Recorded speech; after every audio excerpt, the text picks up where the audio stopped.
And we have great things happening here in New York and around the world. This is part of a global action. There's actions in over 260 locations, over 40 countries, over, I believe, 40 locations just in the US alone. This has come together in the last few months of planning and brainstorming, and here in New York, even though we're experiencing a little challenging weather, it will not stop those of us who are committed to the safety of the planet, safety of our city. How's that sound? Yeah, here where we are. So again, welcome everybody. This is going to be a great, great event. It is already. And thanks for the great energy of Resistance Company. Just say one more thing. The organizing that went into this event, you can really feel confident in knowing that there's great, great talent and commitment in this community to stop 5G, the issues having to do with all electromagnetic radiation. Those of you who are new, hope you'll consider that and make sure that you continue to keep in touch with all of the monthly actions and efforts. There's a lot more to come. One of our speakers, Mark Crispin Miller, was unfortunately not well enough to join us today. However, he is definitely with us in spirit. He maintains a blog called From the Underground, and I'm just going to read a little bit from one of his postings having to do with the scientist's position on and research on 5G. The title of this is Scientists and Doctors Warn that 5G will wreak havoc on our bodies, minds, and planet. This is from January 12th, from 2019.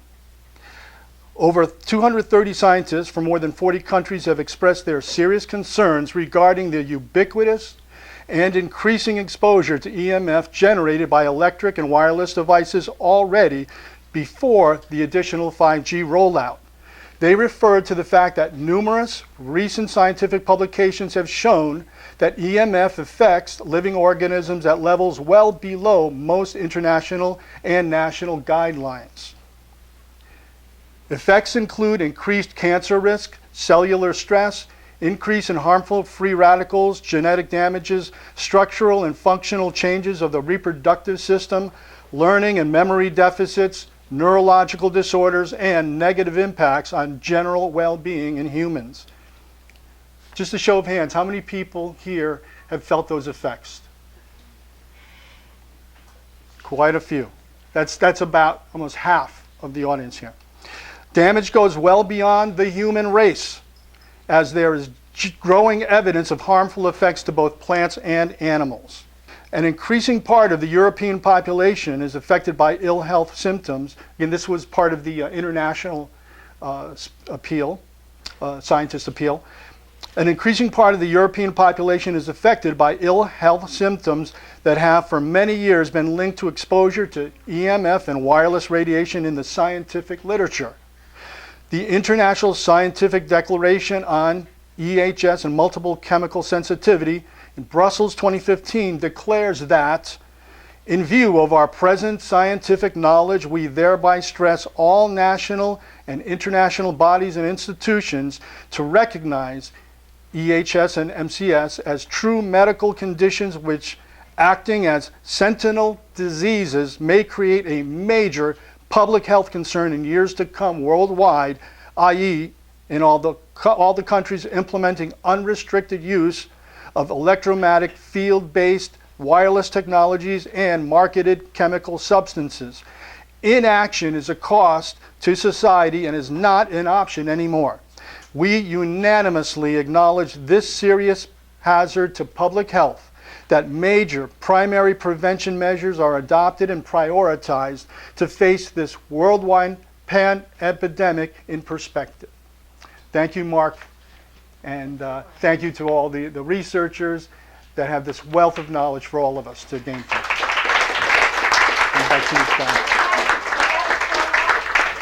Patty can be heard co-hosting the environmental radio show Green Streak on WBAI-FM each Tuesday at 10 a.m.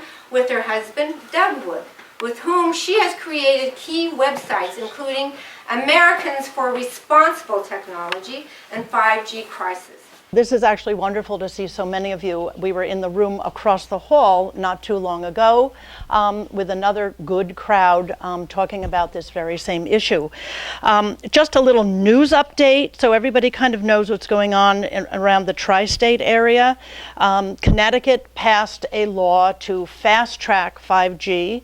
The governor in Connecticut thought this was a really good idea, and so every legislator except one voted for that. This is his territory. That the one who did not vote for it is in Stamford, and Stamford will be the first city to roll this out. So he contacted us, and we put together a really good group of people. We brought Frank Clegg down, who's the former president of Microsoft Canada, to talk about the industry's role, what they knew, and what they're still doing to keep this information from the public. And Deborah Davis, who is the head of Environmental Health Trust, a really well respected organization with a lot of science behind them that talks about these issues and others. And then I was just kind of giving overall information in that presentation as well in Stamford, and it really took off. Everybody who was in that room, including 7 other state legislators who had voted for this fast track, said, how come we didn't know this before this vote?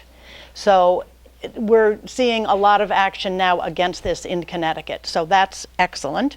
And then on Long Island, there seems to be a hotbed of villages and towns and small cities that are very outspoken and saying, no, we are denying all of your permit applications and you can sue us. And this has happened now in 5 different communities, and I met with the supervisor of the town of North Hempstead, which incorporates 17 towns on Long Island, and I met with her 2 mornings ago, and she says that they're having their meeting on March 19th with Extenet, which is one of the providers which would be setting up these small cell antennas, and she said, we're going to say no, and we're going to get sued, but that's just the way it is. So this is happening, and if any of you have relatives that live outside the city in small communities, please go on to that website, Americans for Responsible Technology or 5G Crisis, and you will see that there's a toolkit for local towns. I'm probably stepping on Doug's toes right now because he's going to talk a little bit. I always do, right? And it's like, this is what's new. Anyway, so there are some positive things happening, but there is also something that you should all know about, and that is that Governor Cuomo has put into his budget a small piece in the budget that is fast tracking the installation of these small cells on state-owned property. So you really need to be in touch with Cuomo's office, with your local legislators, state legislators, both the Senate and the Assembly, and say, make sure that that does not go in the Assembly or the Senate budgets, and that we want it out of the governor's budget. So that's very important actions that you can take right here in New York. Okay, I know I just have a couple of minutes to speak, so I'm just going to do a very, very quick overview. How did we actually get here to this 5G crisis that we're in? Well, it all began back in the 1950s with the military, mostly the US Navy, using radar on their ships, and the Russians were also doing the same thing. At that time, both Russia and the United States were doing extensive research on how this technology impacted service members. And we have all of that research. It's been declassified. Anybody can get a hold of it, and it's a lot. And you can see that we already saw neurological impacts, behavioral impacts, reproductive impacts way back when. So then when we brought this to the public in 1977 in the form of personal computers, nobody was really worried about it. We had our floppy disks and our little computers, and everything was fine. In 1992, we added broadband. In 1996, it was a banner year for efforts, both the federal efforts and also the telecom industry. We added cell towers to this and cell phones. And there was no pre-market testing at that time, and there has not been yet to this day. pre-market testing on the effects of these devices. Also in 1996, the federal government passed the 1996 Telecommunications Act, which basically said that the only issue that we should be worried about would be thermal exposures. How close do you have to get to an antenna before it will actually burn your skin or the cornea of your eye? They also took away the right of the American people to fight the siting or object to the siting of these small cells based on health effects. And that has been, it's actually in the language of the act, it says environmental, but that has been it has been interpreted by a legal action, right? Okay, circuit court, to include health effects. So that needs to be changed, and there are some lawsuits. In fact, one of them is one of them who's involved is Deborah Davis and EHT, talking about how they need to change these laws, because if you look at the amount of exposure that we are getting today compared to 1996, it's been an exponential increase. 2001, we added Wi-Fi routers in our homes and our offices and our schools. 2007, we added smartphones, which was 4G. We went from 2G, to 3G and 4G very, very quickly within just a few years. And then, of course, now we are in 2020, and this is a year that the industry is looking to really push 5G out.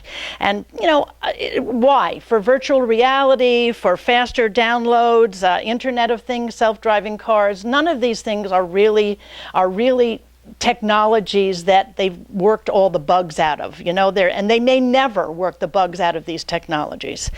But importantly, 5G will not be a standalone. 4G will always, in some way, continue to operate with 4G. So you have 4G and 5G always together for the foreseeable future, which, from our perspective, because we're always looking at the human health impacts, is very problematic, because 4G is using different types of frequencies, more in the mid-range of the electromagnetic spectrum, whereas the 5G frequencies are these very high frequency waves in the millimeter and sub-millimeter frequency range. And so there are health impacts for both of those things that we should be very concerned about. If you just think of it this way, 2G, 3G, 4G can actually penetrate the body. 5G penetrates the skin, but there are also some other effects associated with that, sweat glands and so on. Okay, so 5G requires densely located small cells. The reason that people are up in arms, I believe, is because 5G antennas need to be placed in close proximity to where we live, where our children go to school, hospitals, daycare centers, nursing homes. We are putting these small cells now literally in close proximity to where we want to escape from them, right? And the industry is basically saying you can't escape from wherever you are. So the industry predicts approximately 800,000 to 1 million new antennas will be installed when 5G is fully operational. And the number of wireless devices that we're using will grow as 5G is going to enable this vast Internet of Things. Our appliances and yet undiscovered appliances and devices will communicate wirelessly using these 5G frequencies. Also, we talked about Arthur Firstenberg. He is very focused on what's happening in space. Active deployment of 42,000 5G satellites in space is what is predicted. Just three companies are engaged in these satellites, these low orbit satellites. One is SpaceX, which is Elon Musk. The other is Amazon, and then there's OneWeb. And OneWeb has a slogan which says, "We will cover you wherever you are." Okay, so there are about 5,000 of these low orbit satellites already orbiting our planet. And what this message, "we will cover you wherever you are," means it's different things to different people, for sure. 5G antennas, satellites, routers, 5G smartphones, appliances, all this equipment will become obsolete, which is also going to create an enormous carbon footprint when we replace all of the devices that we are currently using with 5G devices. Another thing that's interesting is that we aren't going to be able to measure these 5G millimeter and submillimeter waves the way we can measure them now with our acoustimeters, where we can measure 2G, 3G, 4G. You can go into a spot and you can see whether it's in the green zone or whether it's pinning up there on the red zone, because it's very expensive military grade equipment that can actually measure those frequencies. So there's really no way to tell whether or not they're going to fall within the already unprotective guidelines that the FCC has for human exposures. I just want to talk very, very briefly about our Baby Safe project, and I will just leave everything else out because hopefully everyone else will cover it. The Baby Safe project is something that actually started in Stonington, Connecticut. Camilla Reese has been unbelievable at setting up these forums and meetings for experts to speak to the public and to speak to other professionals, especially in the medical field, all over the country. And she set one of these up in Stonington, Connecticut, which we attended, and we listened to a talk by Dr. Hugh Taylor, who is the head of OBGYN and reproductive sciences at Yale Medical School. And he was talking about a study which he conducted, and then he replicated it because he was so surprised at the findings, where they took pregnant mice, and they had a control group too, pregnant mice, and they exposed them to typical cell phone radiation. And then they studied the behavior of the offspring. But they hadn't really intended to study the behavior of the offspring. They were looking for tumor growth. They were looking for brain tumors. And instead what they found were these unbelievable changes in the behavior of the exposed group. The unexposed group or the control group were just normal offspring of mice, right? You tell them where their food is and they could find it through a maze. In the exposed group, you showed them where their food was once and then they couldn't find it again. They had poorer memories. They had changes when they did necropsies. They actually found changes in the prefrontal cortex of the exposed mice's brains. So that study really piqued our interest, and he was also quite, he didn't say it directly, but said, we are seeing what looks like ADD, ADHD, and behavioral changes in humans. And so we thought how simple it would be just to warn pregnant women about not exposing that fetus while they're pregnant. And so we started the Baby Safe project, which was basically just an educational project to warn pregnant women about the links between these exposures, wireless exposures, like putting your cell phone in your pocket over your belly or using your belly as a laptop table. These things are just simple things to do. Already pregnant women, they don't eat tuna fish sandwiches because of the mercury, right? They don't drink excessively. They don't, use harsh chemicals. They're not smoking. They might as well just keep those cell phones and that radiation away from those babies. So we started that project, and it has really blossomed. It's been printed now, the brochure, in 4 different languages, English, Spanish, French, and German. And these are available free to OBGYNs and midwives and prenatal centers and so on. And some of our other materials, and we have a lot of them here. We have this wireless radiation. This is an annotated history of the science on wireless radiation going all the way up through 5G, starting with the military, which is really good for local legislators. Everyone in the city council should have this and read it, required reading. The 411 on 5G, just to let people know, and then a door hanger. We have lots of other things too if you go on those sites, but we did bring these materials with us, so if you're interested at the end of the program, please come up and I will give you as many as you want. Thank you. Yeah. Our next speaker, who happens to be Camilla Reese, and she is a Columbia graduate who holds an MBA from Georgetown University. She founded electromagnetichealth.org. Camilla is also the author of the book Public Health SOS, The Shadow Side of the Wireless Revolution, and co-investigator on a study showing the effects of microwave radiations on the heart.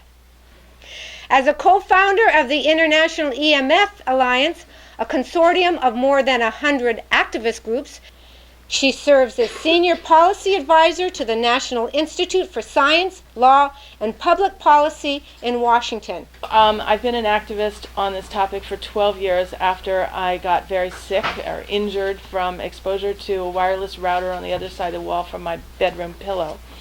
And I didn't know it was there, but I became very, very, very sick and finally got to the bottom of it. And I thought, well, these scientists need some help to communicate what they know. Because when I started reading all the science and finding out there were thousands of studies, like Patty said, going back to the 40s and 50s and 60s and 70s, our government has known about the risks from this radiation going back at least 80 years. I thought, well, this will be easy, help them to communicate what they know. And I thought I could give a year of my life pro bono to helping these smart scientists to communicate. And I was so naive. I had no idea the big animal that we were up against. This was another tobacco scandal, and that the science was being suppressed. That the industry was that there were scientific studies coming out where the abstract didn't match the body of the study, the results that were found, and yet headlines went all around the world suggesting no risk was found. I saw all these different levels of corruption here, and it's been 12 years. And Patty's, all Les and Patty have gone over a lot, so I don't need to repeat it. But we published a paper at the National Institute for Science, Law, and Public Policy 2 years ago called Reinventing Wires, the Future of Landlines and Networks. And the goal of that paper was to not just complain about we don't want these antennas, we don't want this radiation for health reasons, but to build the case from many different perspectives, actually 13 different perspectives, whereby one can compellingly argue that on 13 different grounds, one being health, this is a very poor direction that we're moving in. We're talking about, you got the health risks, which many of us are very concerned about, but you've also got the privacy and surveillance risks, you've got the energy utilization, and in an era where people are concerned about climate change, you've got the quality of voice communications, the reliability, the enduring nature of the technology and weather events. I have these postcards that if anybody would like to come up afterwards and get, that describe the 13 reasons or 13 arguments one can make. And I have found in the activism that it helps legislators understand the issue better if you give them the more holistic view and not just be about the health issues, because there's so much resistance on that. So if they can argue to do the right thing on the durability of the communications system, well, that they might be more willing than to dive into the science and dive into a lot of conflict. So that paper is really worth taking a look at and sharing. You can download it free on electromagnetic.health.org. So today I'm really, really impressed that there are 264 events going on around the world today on this topic. We've all been very fragmented. When I started, there were 8 people in the U.S. focused on this issue of activism. Now there are over 300 groups. And there are many, many groups all around the world. So it's really wonderful that everybody's sort of coming together and trying to make louder noise together as one. I think the fact that there was this appeal and a global day of action really was probably the reason we got the story in Fox Business the other day that Doug Wood was in. So, and the appeal signed by over 195,000 signatures around the world from people in 204 countries. This is a global issue, and we are really at a crossroads where we are going to choose the path of life or the path of death. And we have to look at the way we've eroded our quality of life in so many different ways, this being one, but we're also partly responsible because we are buying these devices and we are absorbed in these devices. I did a calculation the other day. A person that spends 5 hours a day online, that may not sound like a lot, but actually when you multiply that by 365 days a year, and that's 1,825 hours a year. If you assume you sleep 8 hours and your waking hours are 15 hours, then that equates to 4 months of your life, a third of your life. And some people are online 10 hours and even longer. So we have to really be asking, what is the quality of life that we want, and change our behaviors, because we are partly responsible for allowing this industry to flourish. And so it's important, I think, that we also look at ourselves. And, I know we're all frustrated by people who, don't give us full presence anymore, that somebody's on their device, or you don't feel like you're really connecting like you used to. Anybody feel that way? Yeah, okay. So, and we can stay in a frustrated place on that, or we can start to say, we need to be more fully present to ourselves first, to really go deep and feel what we are doing to this world and act from that place of deep inspiration to create change. We need to be present for ourselves, acknowledge the feelings, acknowledge the despair and the anger and the rage and the that they are putting these antennas up everywhere, indoors with the Internet of Things, outdoors with the antennas every few utility poles, beaming it from the sky. And it's also a big surveillance machine. It's collecting data. It's all about data, being able to sell that data, and to also sell all the products, like from the Internet of Things. So it's about, it's like, when I went to business school, you were taught that products should meet the market's needs. And that was like lesson number 101. You don't create products and try to push them onto the market. You create things that meet the market's needs, and the market receives them. And that's that. And so we now have a huge sector of our economy that is pushing technology on us that we don't need. We don't need someone to tell us if our eggs are low in the refrigerator, and or that we don't need help. Thank you very much. We don't need help on a lot of things. And so when we don't take responsibility for our own life and lifestyle, and even the I just can't stand those self-flushing toilets. Now they have comforters that are Wi-Fi that will roll up make your bed for you in the morning. These are things that we don't need, and psychologically they're also disempowering us. We need to be self-responsible, and we are being our sense of self-esteem is related to it. And so all of this, trying to make life easier for us through all this wireless technology, we have to look at, has a very bad underbelly there that is dumbing us down, and that is making us redundant. So we have to look at the long-term trajectory that we're on here. And I think that today we've got 264 groups all around the world joining together and taking action on this. I think what we can all agree on, that it all boils down to 3 words. We want wires. And I think we need to be loud and clear that we want wires, and no more antennas. Simple. And so I'm really glad to see that through Les and others, that the New York community is starting to get very active on this. We need to make noise, both from the grassroots as well as at the higher levels of government, and interact with people in positions of leadership in all sectors, actually, of the economy. So it's happening. It's happening slowly. It's too slow for me, but it's happening, and hopefully we can, hopefully this rally today and others to come will have that trim tab effect that we need to be able to get this country back to the values that we want to be shaping it. When this country was founded, they had to create a life here. They had to figure it out. What do they value? How is life going to work? They got together, and in a way, we have to recreate a life here, but not just here, but all over the world. We have to define and articulate what matters. Well, to me, Martin Paul said we're damaging the 4 things that matter most to us as humans.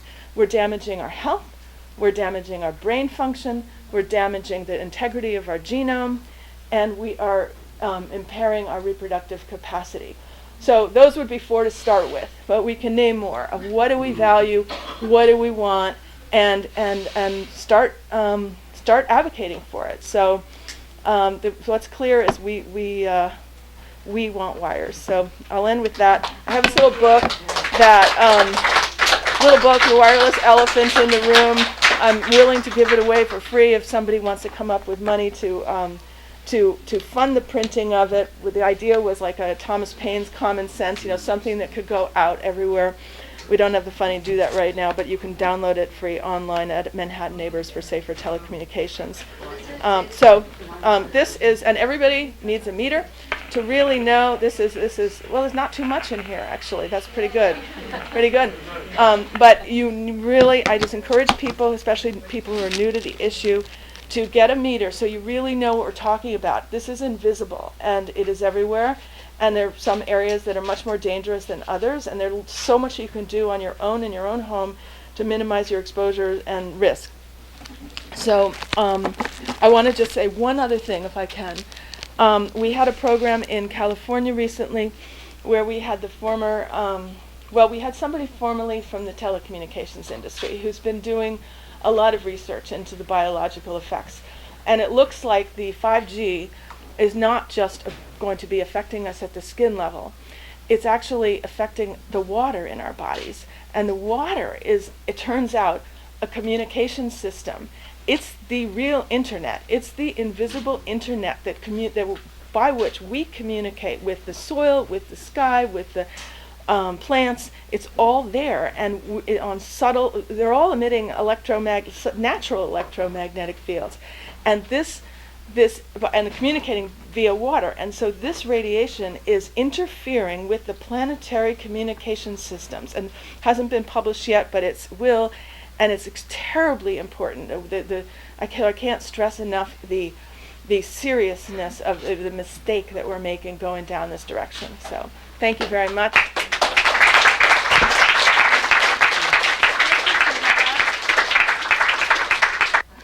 So now we have, again, Les Jameson. Thanks, Donna. All right, folks. One of our major goals is to demand that the technocrats behind the planning of all this technology and infrastructure put the health of all living things as top priorities. That's not the case. We need to reverse it because their top priority is profit. And I think surveillance.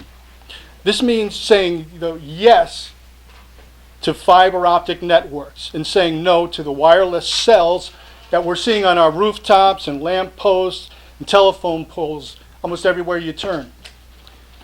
This means also saying no to satellites in space, as you've heard. And despite the telecoms and mainstream media wanting us to believe that 5G is here now and that it'll dominate our future, isn't it interesting that people all over the world have risen up to say, not so fast? And we're calling for a moratorium. Yeah, there's a great sign back there. Not so fast. And not so smart. People are realizing that the FCC's 5G first, safety second policy is an assault on our well-being. People are realizing that momentum is building to the point that it's really looking like the global community of 5G activists are winning the propaganda war. I actually am seeing this. People are becoming aware that we are being immersed in an ocean of 3G, 4G, and 5G microwave frequencies and millimeter frequencies surrounded by Wi-Fi devices in our homes, in places of work, which subjects us all to cumulative exposure. And people are questioning why we need everything from appliances and wearable devices, pill bottles, and even diapers to be connected to the Internet of Things. People are launching lawsuits and pressuring local officials to pass ordinances and resolutions throughout the country to stop 5G and to investigate, to fully inquire on the reality and the science behind 5G. The state of New Hampshire passed a law. You got to see it. They list about, 20 categories of different specialties, different backgrounds, different expertises of science and technology to study 5G before implementing throughout the state of New Hampshire. And this is all happening, by the way, despite intense lobbying efforts by the telecom industry. The internet service providers in the U.S. have spent more than $1.2 billion on lobbying since 1998, and 2018 was the biggest year so far with a total spend of more than $80 million. Now, in addition to trillions in profits, the corporate, financial, and political forces behind 5G are looking to establish what amounts to be an information and control grid. As NSA whistleblower Edward Snowden revealed, and before him, William Binney and several colleagues saw from the inside of the NSA, that corporate and political objectives were to create big data. Everything about us is being profiled and stored in huge server facilities. And this is the new surveillance capitalism. Privacy, thing of the past. But we, the 99%, far outnumber those corporate, financial, and political forces. Would you agree? Yeah. We must never forget that. With the many thousands of peer-reviewed studies showing the life-threatening effects of electromagnetic radiation, with insurance companies unwilling to provide coverage to the telecoms due to the high risk of 5G to public health, with the wealth of well-researched websites available, with excellent books by PhD-level authors, it doesn't take a lot to come to the realization that we're being faced with what amounts to an existential threat. And we know that millions of people have come to view climate change as an existential threat, probably many in this room. The huge level of energy consumption of the 5G infrastructure will be extremely polluting and extremely costly and harmful to the environment. According to the Institute of Electrical and Electronics Engineers, the IEEE, wireless technologies will continue to consume at least 10 times more power than wired technologies. That's a lot of extra carbon footprint. This will cause a direct negative impact on the extreme climate conditions already being experienced around the planet. Now, what would 50,000 5G satellites in space do? Let me quote from an article by Gary Null and Richard Gale titled, "5G's Rollout of Space Junk." A Business Insider story about space debris noted that the U.S. government already tracks 23,000 objects regularly, including China's bus-sized Tiangong-1 space station that incinerated in orbit. According to the UN's Officer for Outer Space Affairs, there were slightly under 5,000 satellites in the Earth's orbit at the start of 2019. However, the Union of Concerned Scientists estimated that only 1,957 of these are actually operative. In other words, over 75% of orbiting satellites are revolving clutter. This has raised serious concerns among space agencies that we may be heading towards the creation of a debris belt that might lead to a critical climax known as a Kessler syndrome event. The Kessler syndrome, named after Donald Kessler, a scientist at NASA's Johnson Space Center in Houston, who warned about such an event in 1978, a 1978 paper published in the Journal of Geophysical Research, refers to the exponential increase in space junk, leading to a tipping point that would in turn trigger a cascade of collisions between orbiting objects. This could make lower orbital space inaccessible for hundreds of years. In addition, it would dramatically impair and likely disengage telecommunications operations, weather forecasting, interfere with airline and GPS navigation, and military and national security surveillance operations. So, this is why today's global action is of major, major importance. Now, here's a question. Is there an upside to 5G? The telecom industry stands to earn trillions of dollars, and several million jobs could be created. People will be able to download a movie in seconds rather than minutes. Gamers and virtual reality enthusiasts will have an enhanced experience. Various aspects of healthcare and manufacturing could be enhanced, but all of this could be better achieved through fiber optic networks. driverless cars will be able to talk to each other. But do we really need driverless cars? Do we need any cars? The biggest question is, what will be the cost, okay? And this is important because of the financial driver, the financial component, impetus behind 5G and this whole new economy that Wall Street is seeing. What is the cost? If our children are coming down with ADHD and autism at ever-rising rates, if adults are so injured they can't live and work and have to escape far into the woods, into rural areas, if the fertility rate continues to decline, if plants, insects, and animals can't fulfill their role in our ecosystem, a very real extinction process is before us. This is the cost. And it, of course, must be asked, especially to the proponents of 5G, is it worth it? In a digital world, also, cybersecurity is a major concern. However, with billions of connected devices, which the Internet of Things is all about, the ability to hack into networks is heightened.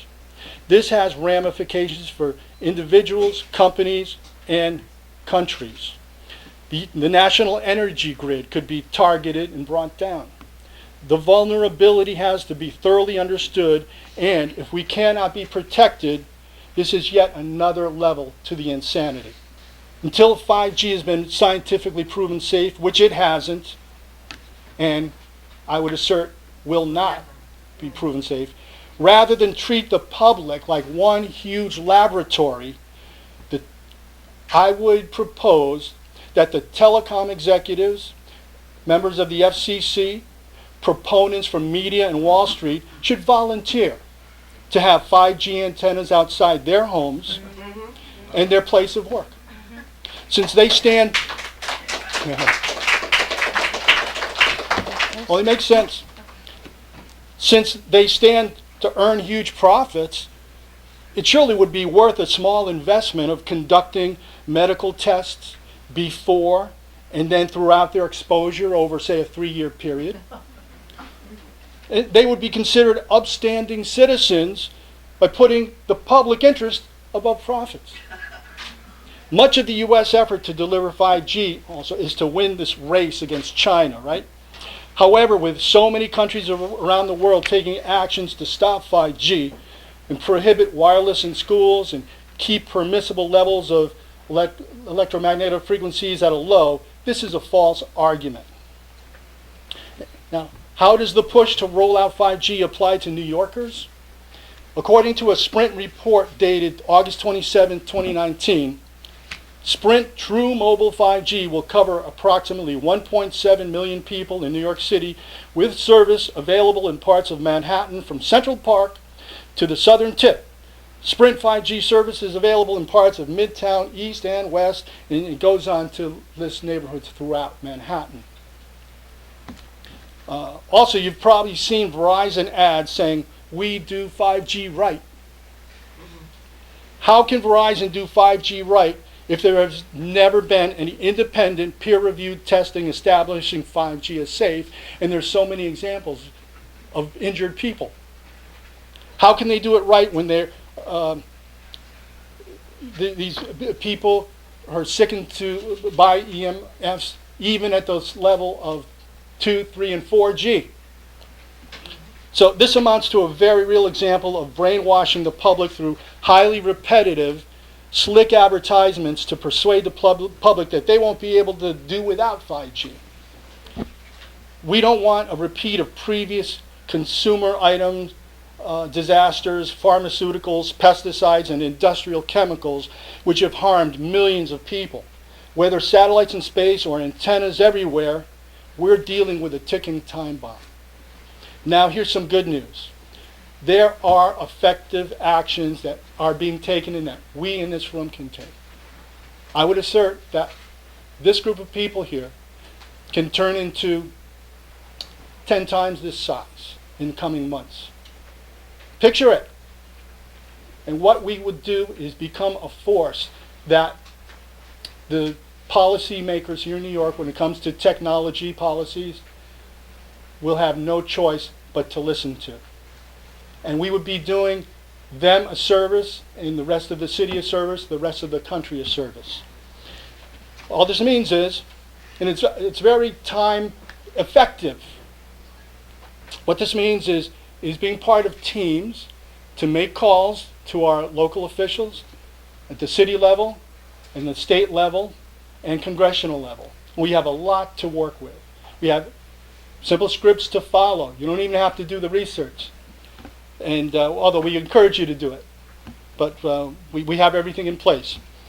Next, we can also build up a strong opposition through additional approaches of letter writing and approaching the agencies that control the IT policy here in New York.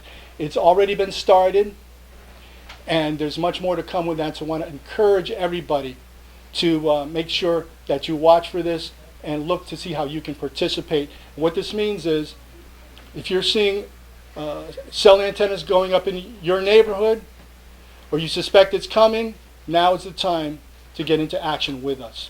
Thank you very much.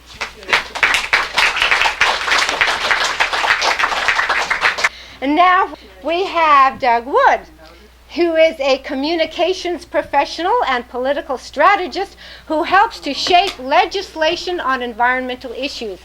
He, with his wife Patty, created the website AmericansForResponsibleTech.org, a coalition of 100+ grassroots organizations across the country working to raise awareness of the health, safety, privacy, and security issues raised by the deployment of 5G. Recently, he created the site 5G Crisis. He and his Patty co-host a radio program, Green Street, which is heard on WBAI FM on Tuesdays at 10 a.m. Please, Doug Wood. Thank you. I want to talk briefly about the role of our federal government, and specifically the FCC, the Federal Communications Commission, and how that agency has been captured by the wireless industry and now exists pretty much to serve that industry and not the interests of the American people. This is clear to anybody who has been following the so-called race to 5G. That phrase, which has been developed and promoted by the wireless industry and the FCC itself, presupposes that the United States is somehow in danger of being left behind by other countries, specifically China, that are rapidly developing 5G technology. But let's look at exactly what China is doing with that technology. In China, 5G technology is being used to track citizens, match their facial features and their gait to a database for identification, monitor their movements and activities wherever they go. It provides an unmatched capacity for government or any hacker to know where you are, who you are, and what you're doing. When integrated with other databases of knowledge, such as your buying habits or your Google searches, it provides an unlimited and frightening ability to penetrate your personal privacy for whatever means, beneficial or not, that someone has in mind. So how does the FCC fit into this picture? Well, for starters, the FCC has eliminated, as Patty said, pretty much every means by which local authorities can exert any control over the placement of wireless antennas. Slowly, over the past several years, the wireless companies have convinced their friends and former business associates at the FCC that local decision-making is hindering their ability to roll out 5G wherever they want. So the FCC has taken it upon itself to get rid of that annoying problem of local control. So while citizens can, and often do, complain to their local officials about the placement of wireless antennas, those officials in New York and California and Connecticut and Texas and everywhere else in the United States have been stripped of their authority and now stand helpless as new small cell antennas are constructed near homes, apartments, schools, and other places where people spend time. In addition to eliminating local control over the deployment of antenna, the FCC has completely failed to fulfill its duty to protect the health of American citizens, which is part of its congressional mandate. The FCC's guidelines for exposure to radio frequency wireless radiation, which the agency continues to cling to, are based on science that was developed back in the 1980s, when it was believed by many scientists that the only danger of this type of radiation was thermal. But pesky independent scientists kept finding evidence that even low levels of radiation could impact biological systems. So what did the FCC do in response? For the past 40 years, the FCC and the wireless industry have been working hand in hand, conducting an active campaign to discount and discredit the work of those independent scientists who are documenting biological harm from levels of exposure below FCC limits. Now those scientists are being proven right. Recent findings by the National Toxicology Program, a division of the National Institutes of Health, and the Ramazzini Institute in Italy confirmed what decades of independent science has already established. Exposure to even low levels of microwave radiation can cause biological harm, increasing the risk of both cancer and a host of other problems. The $30 million NTP study found what scientists call clear evidence of an increased incidence of cancer among the lab animals exposed to wireless radiation. But interestingly, a spokesman at the Food and Drug Administration claimed that the results of the NTP study couldn't be extrapolated to humans. No, he insisted, this only applied to the lab animals. I guess we spent $30 million of taxpayer money to prove that lab rats should limit their use of cell phones. The giant reinsurance companies, Swiss Re and Lloyd's of London, these are insurance companies that insure insurance companies. These are gigantic corporations. They are not insuring the wireless industry against personal liability. In fact, no insurance companies are insuring the wireless companies against liability. If you look at their 10K forms, which they have to file with the Securities and Exchange Commission, every single one will tell you our business is at risk from major losses because of personal health claims against our wireless technology. So that should tell you something. Humans aren't the only ones affected by wireless technology, of course. The fragile systems that our critical pollinators use to navigate the earth and perform their vital functions are not well understood by scientists, and certainly not by the FCC. Scientists who do understand some of these systems are pleading for the careful implementation of 5G technology because of its propensity to disrupt the life patterns of pollinators. Yet the FCC is ready to approve the installation of antennas all over our national parks, not to mention critical pollinator and natural habitats all over the country. I'll close by saying that this entire race to 5G is a ruse. It's a powerful and effective public relations campaign developed by the wireless industry and promulgated by the FCC and its enablers. It's designed to convince Americans that 5G is something that they need, they can't live without, and will make their lives better in almost every way. Nothing could be further from the truth. And we have Jeanette Hasberg, and Jeanette describes herself as a peace activist primarily and an environmental advocate. She says, I am also a certified health coach concerned about the ill effects of microwave and radio frequency radiation. And I am a mother and grandmother, and the future of our planet and the health of all life on Earth are profoundly important to me. Jeanette. Thank you. Thank you so much. It's my intention to give you some hope. Hope for your own resiliency, hope that you can have command of your health, and hope that we as a group can generate the necessary energy to turn this thing around. Hope in the face of imminent danger, and yet I would like to also inspire you with some healthy anger. Anger that it's gotten this far. Anger that people that were tasked to protect us have allowed industry to exploit us this way. It's absolutely disgusting. I could start off by telling you about the wonderful things in nature. I've been looking into it. There are things that are very remedial for the effects that we're feeling right now. There's bentonite and zeolite clay, which actually switches the excess positive currents out of our bodies. There are oils like hemp and CBD. There's also this amazing stuff called copaiba, which is similar to CBD. There are the omegas. There are herbs like rosemary and olive leaf and lemon balm, all of which are helpful. There are mushrooms. Mushrooms are amazing. There are sea vegetables that can help to restore. But as a health coach, we're taught to go after root cause. And if you are sitting on attack, you can take as much Excedrin or whatever as you want. It's not going to get better until you get your ass off the tack. So we have to actually, going after root cause, we have to distance ourselves. I mean, distance is your friend. You cannot be helped by any of these measures if you have the Bluetooth hanging out of your ears, if your cell phone is in your pocket or in your breast pocket, or God forbid in your bra, or the laptop is sitting with Wi-Fi on your knees, you know, or if you voluntarily expose yourself to hours of microwave sauna at Starbucks. You know, we have to actually look at what we can control and take control. I've known about this for many months before I actually started turning off the damn router at night. And the quality of your sleep gets better. If you have the few hours of sound sleep, and if you can, you could even switch the breaker off for the electricity in your house.